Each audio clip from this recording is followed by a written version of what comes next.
Are we getting the right stuff from Kentucky's public school CATS assessment? Now, I just heard that a new task force has been formed to look at the CATS, but some of my friends are concerned about the makeup of this group. For example, most of the members are K-12 educators. While there are 2 people from various chambers of commerce, there is not a single college classroom instructor in the entire group.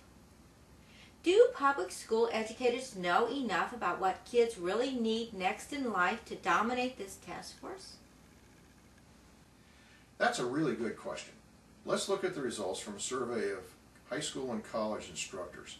We're going to find strong disagreement between these 2 groups about what kids really need. The material we are going to examine comes from the ACT Incorporated's National Curriculum Survey for the 2005-2006 school year. We want to thank the ACT Incorporated for permission to show you this information. To begin, we need to tell you a bit about the ACT survey.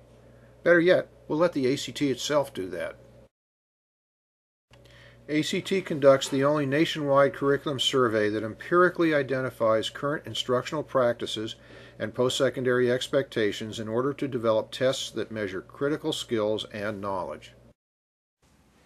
Okay, what did ACT find?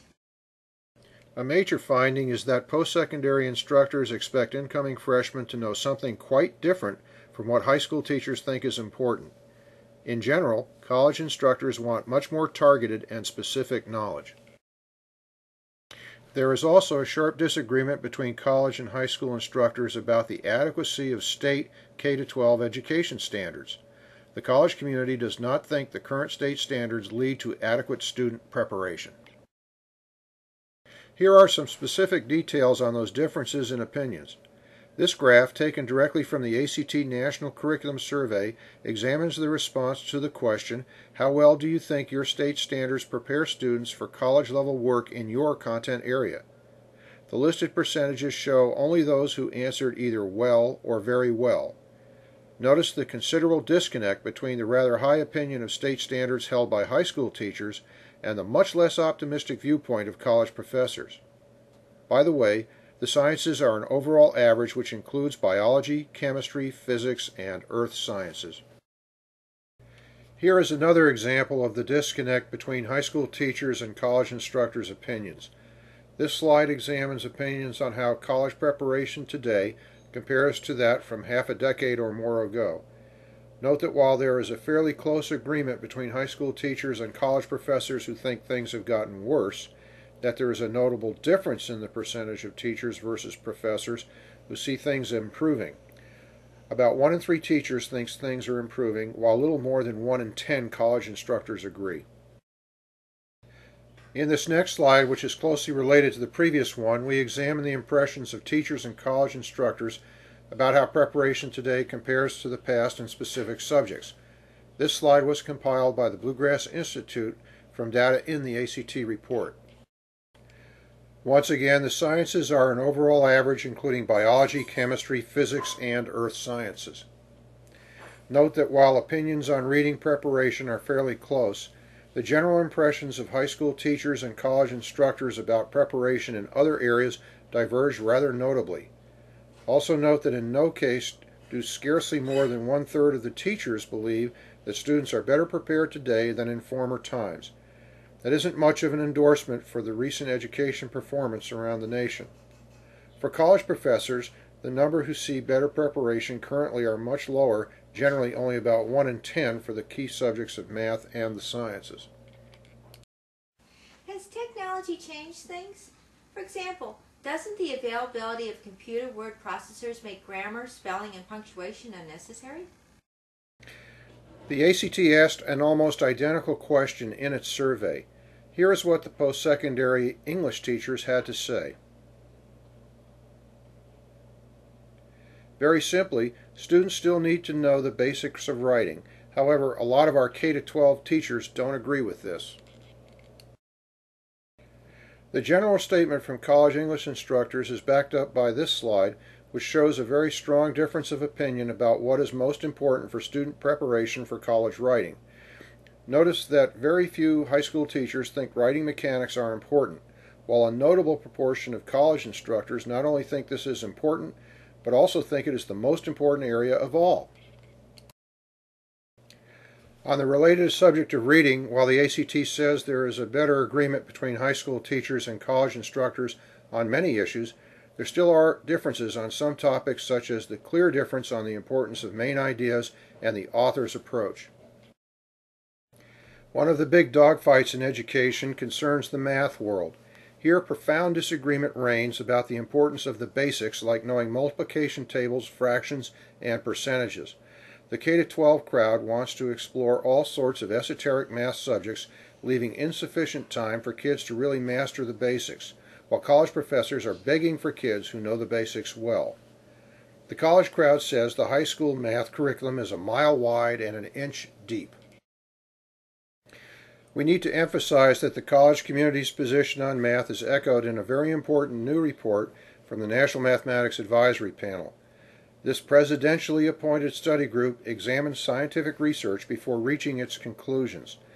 This is the group's overall opinion of K-12 math instruction in the United States. Quote, "The delivery system in mathematics education, the system that translates mathematical knowledge into value and ability for the next generation, is broken and must be fixed." Unquote.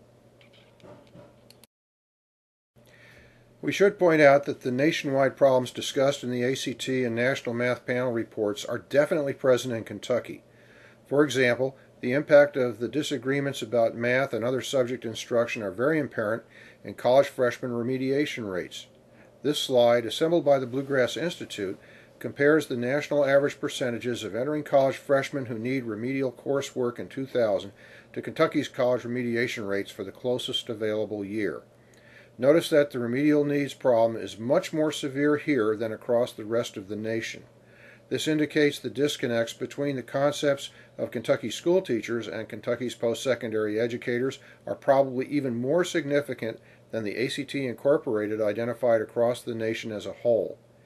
This slide also reemphasizes that the largest problem is in mathematics, providing more insight into that math dogfight we mentioned earlier.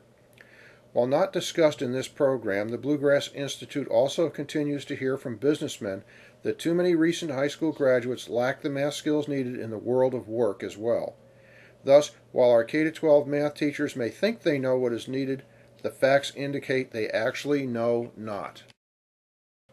So, to summarize, there continues to be a sharp disagreement between high school teachers and college instructors about what is really important.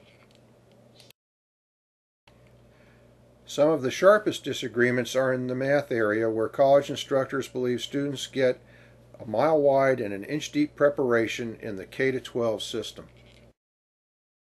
There are also significant disagreements about instruction in writing basics and other factors of English. And there appear to be major issues for the instruction of the sciences as well. So here are some implications for the CATS task force. First, the post-secondary system is severely underrepresented on this task force. This means there will be a sharp learning curve for many task force members. But the task force has only a short time to create its report. Is there enough time to do this right?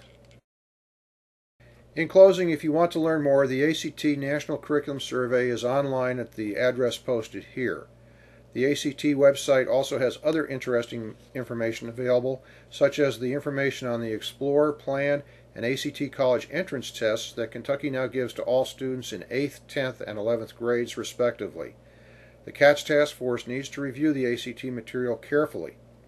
If the task force is to do its job well, it also needs to look at other recent reports like that from the National Mathematics Advisory Panel. This report is full of recommendations about how K-12 math programs should be reorganized. Reviewing all that research is going to take time, and the clock is ticking. Again, we want to thank the ACT Incorporated for permission to show you their information. And we want to thank you for watching.